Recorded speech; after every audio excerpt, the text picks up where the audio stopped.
Hey guys, welcome to By the Time You Hear This, your number one background noise podcast. I'm your host Sam, and by the time you hear this, it'll probably be February. So I wanted to make this a very chill, kind of laid back first podcast. First, let me start off by saying I'm really happy to start this with you guys. I'm new to the whole, podcast and YouTubing thing. So I'm super thrilled to be totally new, and I really want to grow this channel with you guys. I'd like to say, as far as content, we've got a lot of like diverse different kind of videos that I'd love to post. This podcast series will mainly focus on stuff that I think makes for like an interesting listen, or it'll cover topics that I'm currently very interested in. Other videos on my channel will probably mainly be little odds and ends that I wanted to present in like a visual format or whatever. So I really want this to be a community-driven thing. I really want to make something that people want to be a part of.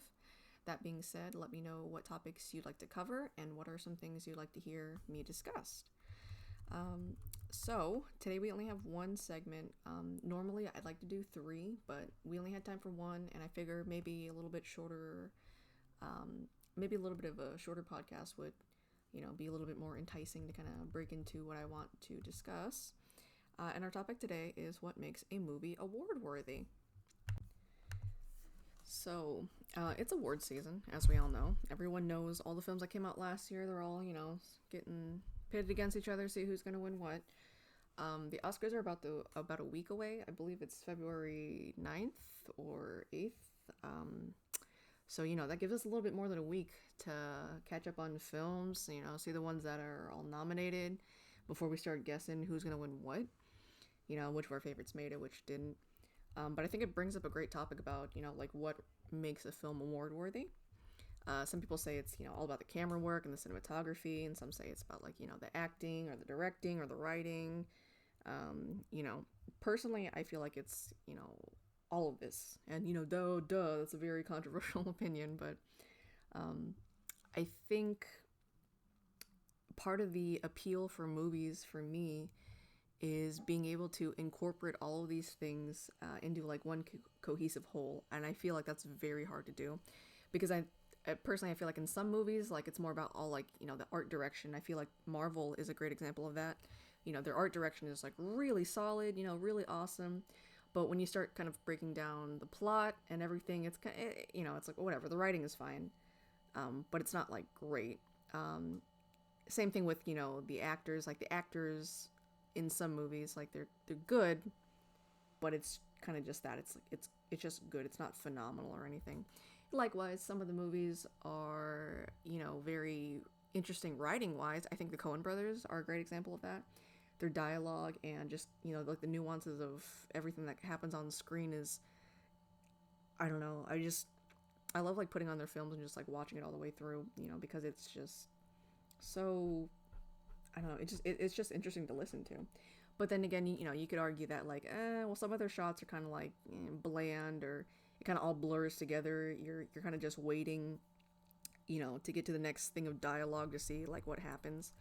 I don't think that like some argue that No Country for Old Men is kind of like that, where you're walking around like this great, kind of like desert almost of Texas. Is it Texas? I can't remember exactly where it happened, but it's like there's really nothing to kind of look at, and so you're really just watching these characters like go from point A to point B, and in between you're kind of waiting just for them to get to the next scene so that we can build tension again. Visually, it's kind of like it's average. At least that's what some people would argue. So that's when I think of like what constitutes like an award-winning movie, I think it's something that can blend all of its stuff visually and also narratively together, and make for this like really great film. Um, Art direction is a huge part of it. Visually, that's what films are for, but writing is also something too, because that's why we have audio and you know audio and visuals. They've got to come together to make this one cohesive whole, and that's not something done very well by a lot of movies. So I think when something is wins an award, it's because it blends both of those things together, in a just in a very cohesive and appealing kind of way. Um, Sorry, I had to slog through all that. So I think a great example of, actually, I'm not sure if it got nominated or not, but Marriage Story, for instance, I think is a very good example of, like how not to do that. So if you guys don't know, Marriage Story is about a couple going through a divorce. It has Adam Driver and Scarlett Johansson as their lead. I'm pretty sure everyone's like seen the memes by now, but if you haven't, that's what the movie's about. Um, I feel like it's a very realistic and dramatic depiction of like of a relationship going sour, and it really leaves you like wanting closure and ultimately not getting it. Um, when I watched it, it really felt like I was a kid, like watching my parents get divorced. And I feel like part of at some point that's the idea, or like that's the point of the film. The writing really hammers home that like neither of these people in that relationship or the situation are like the villain. They just do asshole stuff. In the beginning of the movie, they kind of agree that they're gonna divorce amicably. Amicably. Sorry, that's a very hard word for me. But I forget which one. I think it's Scarlett Johansson's character. She lawyers up, and she gets like this really aggressive lawyer who is, I guess, like famous for, like dishing dirt on like the client's spouse. And Adam Driver's character, in response, kind of like hires this lawyer who really stretches like, oh, we should, mediation and like a middle of the road kind of thing. But eventually, his ex-wife's, or sorry, Scarlett Johansson's lawyer kind of wears him down, and so he decides that he's going to lawyer up with like another guy who's just as big as an asshole. And it turns into this whole disgusting, like messy business. Scarlett Johansson's character gets accused of being like an alcoholic and unfit to care for their kid. Meanwhile, like Adam Driver is like painted as this like negligent husband who is not fit to be a dad because he's never around, or that kind of thing. And in the end, they realize that like as much as they were hurting each other, they were also really hurting their son by having him to be put in the middle of all of this. So the writing kind of really stresses that like while they do all these like terrible jerkish kind of stuff, at the same time like they're just these two people who are both hurting in this situation, and their emotions kind of get the better of them. And I think that I don't know, to me, I really like it when movies are written like that. As like a little, let me digress. I really love when writing kind of stresses that like nobody in, I don't know, like a scenario is really the bad guy. It's just kind of like everybody's a bad guy. Like everybody does shitty stuff sometimes, and it's on you and your responsibility to recognize that and correct that. So anyways, I digress. But there's also this great message about the importance of humility and the dangers of having too much pride. The characters are both very competitive people. When the movie begins, like it's kind of like, I think they're going through therapy or whatever, and so the therapist recommends that like write down things that you love about your spouse. So in their letters, they both write that they like how competitive the other one is, and you can see how that really becomes like their downfall when they're trying to divorce, nicely, but because they're so obsessed with like winning, they kind of lose sight of like what they were trying to do in the first place.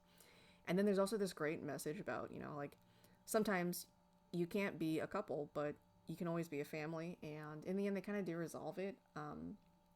They make it work between each other, and also with spending time with their son. So, The Marriage Story is a very solid movie, very impactful writing. They got like really fleshed out, believable characters. There's, that poignant message about love and family. And, if I had to rate it, I'd definitely give it an 8.5 out of 10. But does that make it Oscar worthy? So here's my problem. So my problem is that, slice of life films like Marriage Story, my problem with them is basically that, while it's very interesting to see the dynamics of a family life on screen, and I know that, like, especially if, the dynamic on screen kind of mirrors your own, you're a little bit more invested because, you can kind of, like, self-insert that kind of deal. It's also so realistic, it's just boring. I went into the film cold, but I kind of already expected, like, I don't know, I predicted the ending, which, spoilers, the couple doesn't get back together. And it's just so mundane and so common, it kind of feels redundant to make something like The Marriage Story into a film. Pointless is a word I'd use very lightly, mainly because I don't think that films need a purpose to exist. You know, it's art. What doesn't mean anything to me will mean something to somebody. But I think when you choose to present art, you know, in terms of like a film, in terms of like you know, a narrative, they're kind of, I feel like there should be a point, you know, or not a point, but like a just a direction, you know, point A to B. Like I would like a little, you know, causality, correlation. There needs to be something that you build up to. Otherwise, I feel like I'm kind of just watching like a collection of events happening, and you know, it's something I could be doing. Like, you know, like, oh, instead of watching two people get into a divorce and, you know, a messy divorce, I could be doing that. Like, you know, if you get what I mean, Marriage Story is a lot like that, in that it tells a story very realistically, and then it kind of just ends like life does. And then, you know, I mean, like, yeah, the conflict is wrapped up, everything is done, plot and you know, story wise, but then, you know, when it ends, you're kind of just left with like, wow, I watched a divorce. Like I could have, you know, I could have done that. There's a lot of movies like that, in that idea. What's sorry, in that idea, in that weird like little niche. Is it pronounced niche or niche? I don't know. Sorry guys, but you know, like, you know what I'm talking about. Like the kind of like dramatic, realistic indie films that are always about like, I don't know. It's either about like a romance going wrong, or like, what's another great one? I don't know, like coming of age, those kind of things. Like, there's nothing wrong with the story. I just feel like at this point, you know, if you're gonna do a story like that, something that I feel like is very extensively covered, you got to do something new with it. If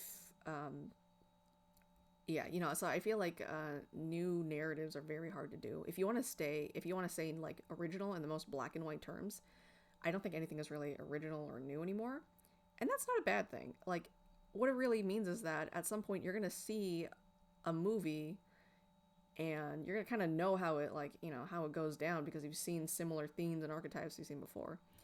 People nowadays are just so genre savvy, like, you know, and it's because we've seen everything, like everything in the book. So I think, you know, when you come up with something like that, what you should do is present your, okay, so here's a metaphor, present your dish, quote unquote, in a way that's never been plated before. You like that, guys? So, you know, when you get to the end of the meal, yeah, you ate a PB&J sandwich, but, you know, if it's presented in a different, new way that you've never had it before, that initial ways, it just kind of like leaves like a lasting impression. I digress again, but I think that's also why like Gen Z humor is like so abstract and like pointless. It's because like there's just been like such a, I don't know, we've just been bombarded with like a lot of I don't know, almost like everything. Like, you know, we've got the internet now, so we've got access to like everything, like how comedy was before. So like to try to find something like new and different to make us laugh now, it's got to be like some really like surrealist, like abstract kind of shit. But again, that's just my opinion. Anyways, so, you know, that whole presenting your new dish in a different way, right? I think 1917 does a great example of this. And, you know, if you've been on the internet the last couple weeks, you've probably seen a lot about 1917. Okay, sorry guys, took a quick break there to eat dinner. But where did I leave off? I think I said that 1917 is a great example of how to rehash. Sorry about that. Not rehash, but how to present, you know, something that you've had before in a different way. So, you know, like I said, if you guys have been like on the internet like the last couple, you know, weeks, 1917 has gotten a lot of clout, and everyone kind of hypes it up as like this really great, you know, war movie. Plot wise, it's set in World War I. I'm not sure if the events depicted are, I mean, honestly, I probably could have just Googled this, but I'm not entirely sure if the events depicted are like, you know, it's like from a specific battle, or if it's just kind of like, you know, a battle, whatever it is. But, you know, it's about two soldiers. They get orders from their higher ups that they have to go stop this. They have to stop an assault by their side on the. It's the British, so they have to go stop an assault against the Germans, because basically, like, the Germans were leading the British soldiers into a trap. So they have to go halt this charge, and the whole entire like movie takes place within like a span of like, I don't know, I would say like a day and a half. Like it begins like in the afternoon on one day and it ends the next morning. Um, so it's literally just a day, but they do like a really great job about like spanning it, and it feels like I don't know, you really feel like it took like forever, even though it was only like a couple hours basically. So early on in the movie, the gosh, I can't remember the actor's name. Let me look it up really quick. Okay. Sorry, I sound all out of breath. I don't know why I'm like that. Okay, so there is the guy. There's George Mackay. Sorry if I'm saying that wrong, but it's George Mackay and Dean Charles Chapman. They play the two dudes who are going to what's it called? Who are trying to deliver this message to halt the attack. And Dean Charles Chapman's character has a personal stake in it because his brother is a part of that battalion that's going to attack in the morning. So, he really wants to get there and just, he wants to be there to save his brother's life. But he ends up getting stabbed by an enemy soldier he was trying to help. So George Mackay has to kind of like relay the message alone across like, this, like this landscape of war. And it's just, I feel like the 1917's strength lies a lot in like its acting and its camera work. If you've seen like anything about it, you'll know that the camera work gets praised over and over again, and I feel like that's for good reason.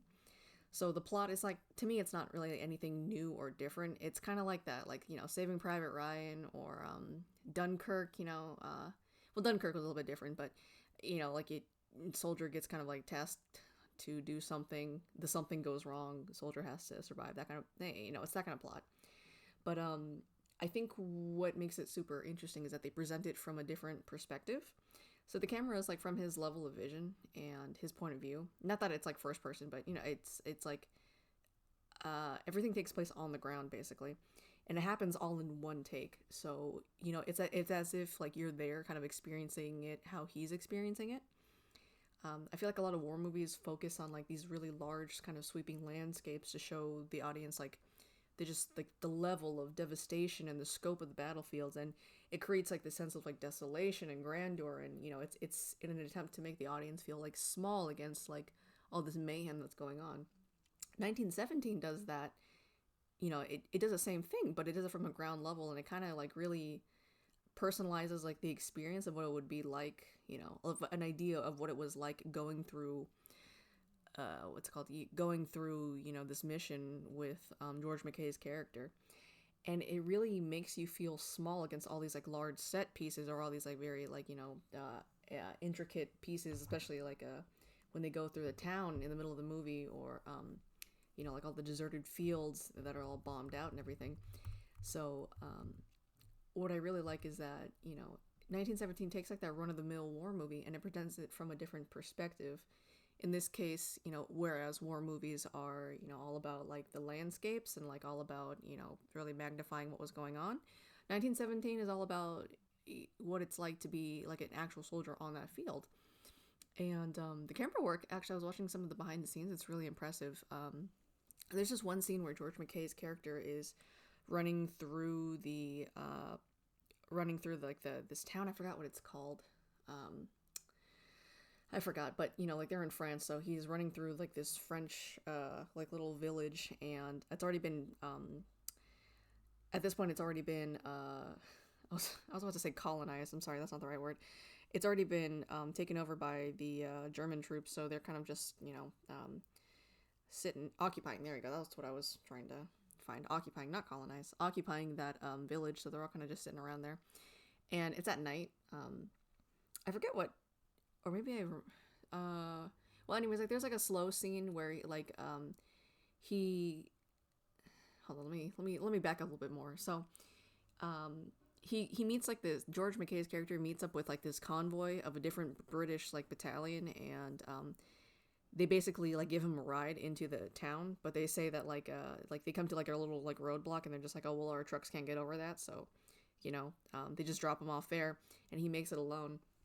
And so he goes into the town and he's trying to get through, but he gets pinned down by an enemy sniper. So he's got to like do all these like little, I don't know. It's like it's like like when you're playing a video game and they're just like, oh, get to point A to point B, and then like during the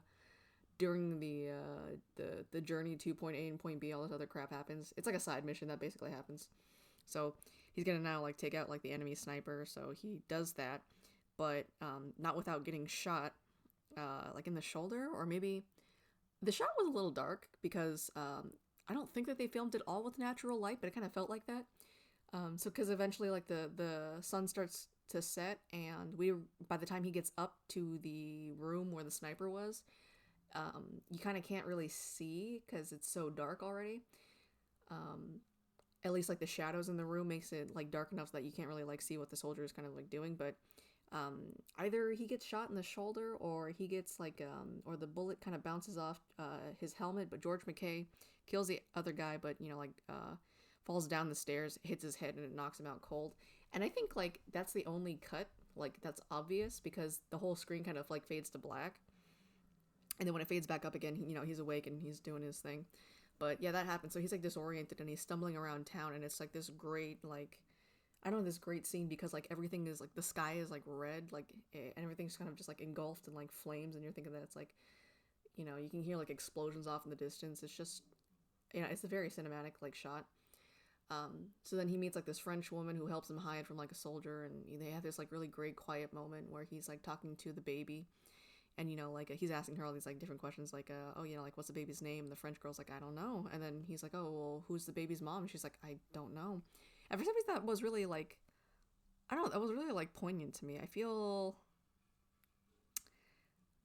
there was just something so like sad and also kind of funny about like that whole situation to me, because it's kind of like, yeah, I don't know, it's like a random baby that I picked up, but then like the connotation is that like, oh, random baby's parents are probably dead, and like so was that girl's family probably. But yeah, no, it's like this really nice quiet moment before we get back into the action, and then he leaves like her little hiding space, and he starts running out into the town, and like it's tracked in such a way that the shot is like, I don't know, like when he's running, you feel like you're really running after him, and it's great. He's like bobbing and weaving through all these like different buildings, like these burnt out buildings, and he's like trying to avoid getting shot.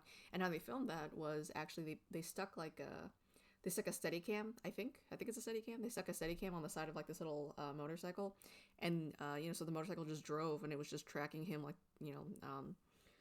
as he ran, and that's how they got all these different shots with like like the camera moving like in front of him or to the side of him, all while still like moving with him. I thought that was really cool. There's also the very famous, not famous, but like very popular scene at the end where he's trying to run down to like I forget what Benedict Cumberbatch played. Like Benedict Cumberbatch is in this movie, by the way. Really small role, but he plays like Major, or I forgot his title. Let me see. Let me see if I can find it.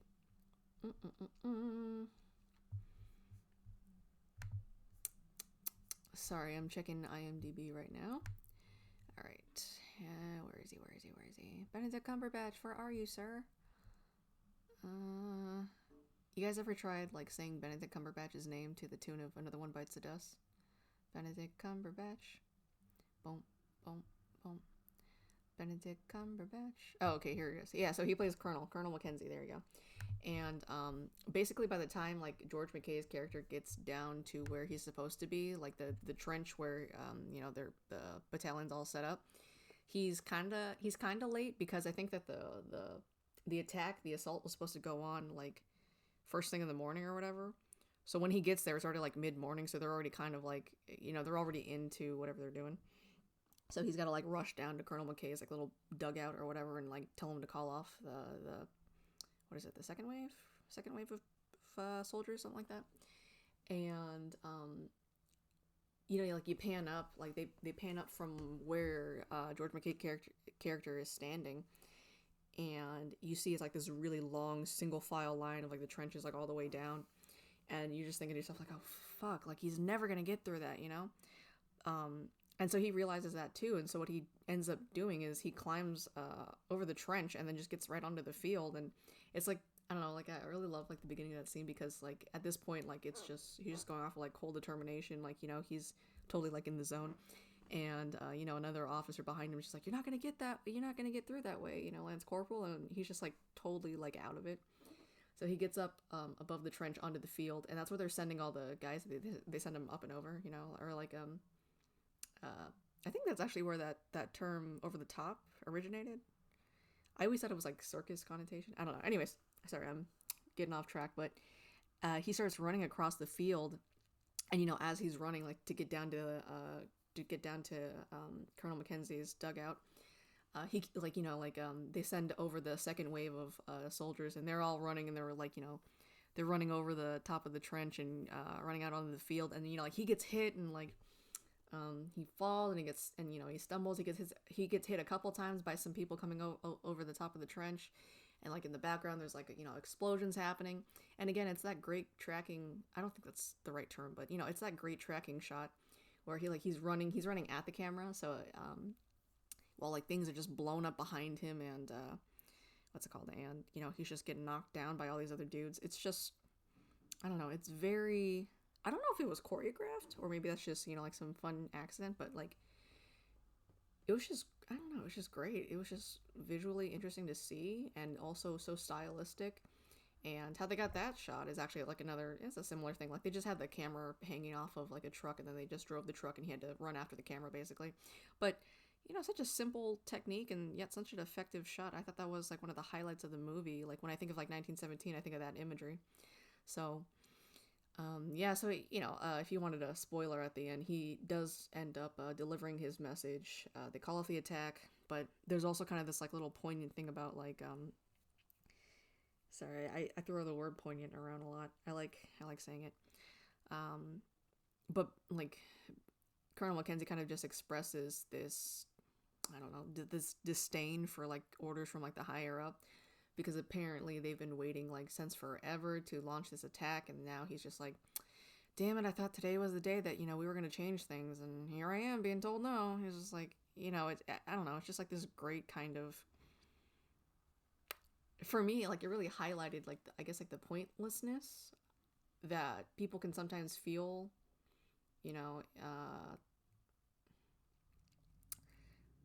sorry, I'm trying to word this in a way that is like a cohesive. I don't know. I've never been in the service. If you guys are wondering, I'm very young, so I haven't really done anything. But I don't know. Like whenever you watch those kinds of movies, like there's along with all like the heartache and the harshness of war, there's also that idea of like pointlessness, and I feel like that was what Colonel Mackenzie was saying, like in the what's it called, in the movie, when he was like kind of like looking at the orders to stop. He was just like, ugh, like, oh, maybe tomorrow they'll tell me something different. It kind of just seems like what's the point of us being here, like, and why can't we change anything? That kind of like, what's the word I'm looking for, guys? I don't know, but that feeling of like being stuck and like having nothing to do, I feel like that's, I don't know, that was just great. That was just great to hear. I loved it. I loved every like little segment in there. But I think that's why I like 1917 so much. It takes like that run of the mill like war movie that comes out every year, but it presents it from a different perspective.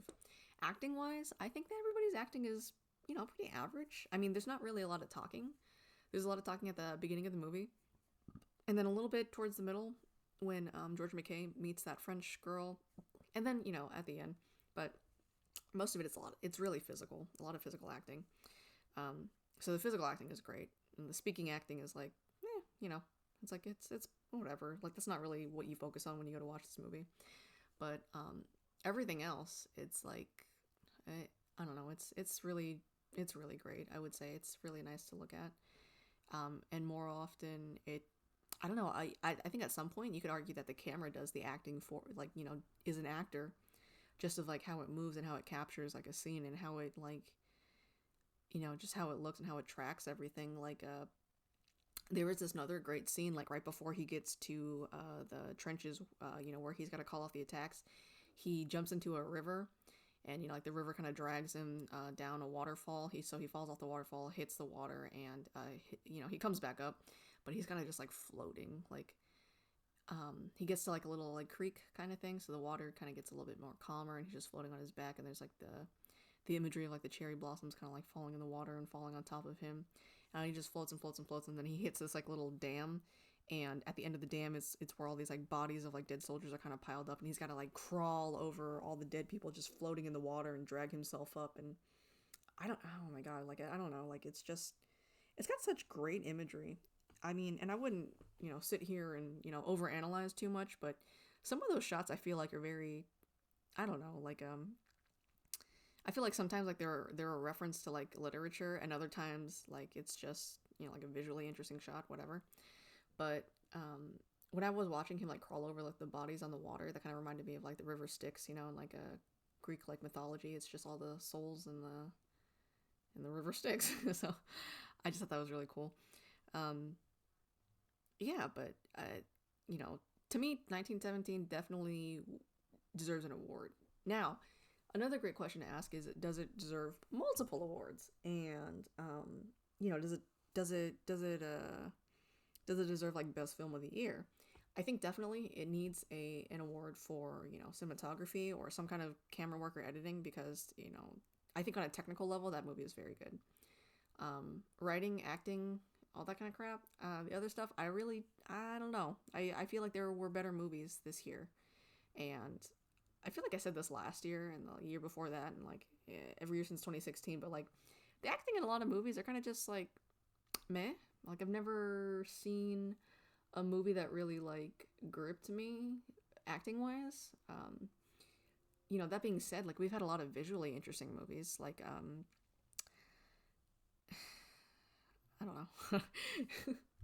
Yeah, we've had a lot, but I can't name one. No, sorry, but like I've seen like a lot of movies that are a lot more visually interesting nowadays, but not so much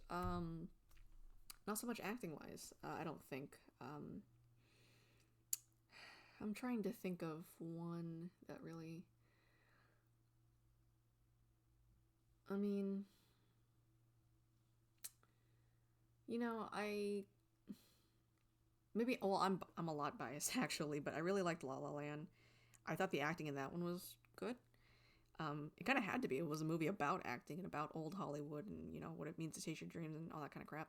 But so I'll just use that as an example. But La La Land, I feel like that had good cinematography, that had good acting, that had good direction, that had great writing. Well, actually, sorry, I'm like contradicting myself. Okay, again, but like it was a cohesive movie, and that's why I think it should have won an Oscar. It didn't, right? I don't. Am I doing the Mandela effect right now? What won in its place? Was it Moonlight? Right? I don't remember, but I know it didn't win. It was supposed to win, and then they pulled out like the card, and they're just like, oh, it's actually some other movie. Pretty sure it was Moonlight, but that's why I think like a movie like that should win over Moonlight. It was just something that you'd seen before, which is like that classic Hollywood musical, whatever, right? And then they brought it from a perspective that you haven't seen, so it's kind of like, but it also mixes that romantic drama comedy movie that could have been done as a regular movie or whatever, but they decided that it was going to be like a love letter to old Hollywood musicals and kind of like where Hollywood got its start. So I thought that was really, that was something that I had seen before, presented in a new or like a different kind of way. And I think that that's what made it really special and stand out to me, and why I still like talking about it even 6 years after. 6 years, sorry.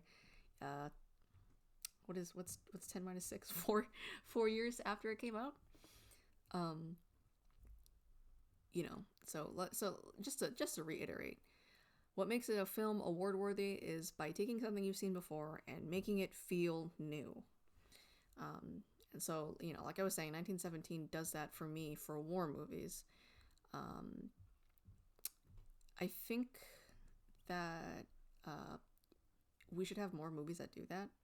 I mean, like take like a genre, any genre that you're very familiar with, and just start playing around with it. I mean, make it different, make it, interesting. I feel like Marvel is kind of like in dire need of that. Because I feel like after like phase 2, phase 3, we kind of started getting into a formula, and now it's like, I don't know, it's not really enjoyable for me to watch anymore. Like, I still really like Marvel and everything, but I can't really sit through a Marvel movie because the whole entire time I'm thinking, I'm like, okay, like, when is it over? You know, there's nothing that really, like, I don't feel any kind of tension or whatever because I'm so familiar with, like, the formula and just, like, the tropes we have with, like, superhero films or all that kind of stuff.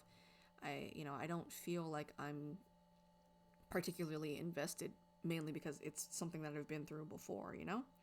So, um, yeah, I'm rambling now. I'm sorry, guys. I don't really know what I wanted to say, but yeah, that's what I think generally about like movies and awards and blah blah blah. Yeah, so that's all I have to say about that. I would really love to hear what you guys think about that. Do you feel the same? Do you feel different? Do you think I'm totally like stupid? Let me know. Um, I just wanted to reiterate too that like while I do like Marriage Story and 1917 and whatever, I like those movies. I can understand why people wouldn't, and I believe that there is some things that can be objectively good from technical standpoints and from whatever standpoints, and it's okay to to not like it. Like let me see, what's I'm trying to think of like a good. Okay, Harry Potter, like for instance, what's a well loved series. It's renowned. I think that it's a very great book for kids to get them engaged in reading. I think the story is, a little paint by numbers, but it's like, whatever. It's a book made for, it was like a bedtime story, published. Like that's what the point of it was.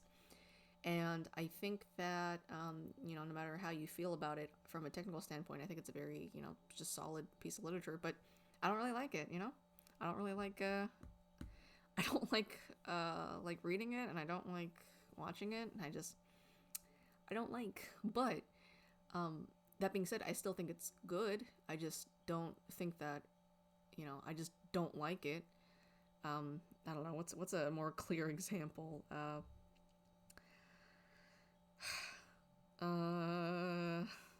Sorry, I'm like running out of time. I don't know, like vegetables are good. I just don't like them. Yeah, that's stupid. All right, I'm gonna cut this short before I start like rambling and just saying BS. So just a couple stuff before we close. Recommend me some topics you guys would like to hear for the next podcast. I'm definitely all for that. Whatever you guys want to hear me talk about next, or whatever you guys would, whatever you think you'd like hearing in your background. I don't know what the schedule is going to be like for posting yet. Ideally, I'd like to have it twice a month, maybe more frequently. But just with my life and how it is right now, I know that might be a little bit of a stretch. So what I'm gonna do is I'm gonna keep it at twice a month. Hopefully they'll be evenly spaced out, and if they're not evenly spaced out, then hopefully you'll get you'll get 2 a month. And for the next episode, I don't know what I have planned yet. I'm gonna maybe wait and see how this one does. But I definitely do want to do something related to gosh, what was I even gonna say? Oh, I definitely wanted to do something related to like more art topics. And I would definitely love to give kind of talk about what I'm currently into right now. Some things that I would like to recommend, or TV shows that I'm into. One of them is BoJack Horseman, and if you guys love BoJack Horseman, you know that like the series finale goes up on January 31st, and when I'm recording this, it's actually January 30th right now. So it goes up tomorrow. I'm gonna be watching that. I'm gonna be back in my feels. But I'm definitely gonna do a video on that. I really love that series, and I think in the next one you'll see why. But yeah, definitely recommend me topics for the next podcast. I'd love to hear what you guys thought about this one, and I'd love to hear what you guys want to hear about next. So don't forget to like and subscribe, and have a great whenever you're hearing this. See you guys next time.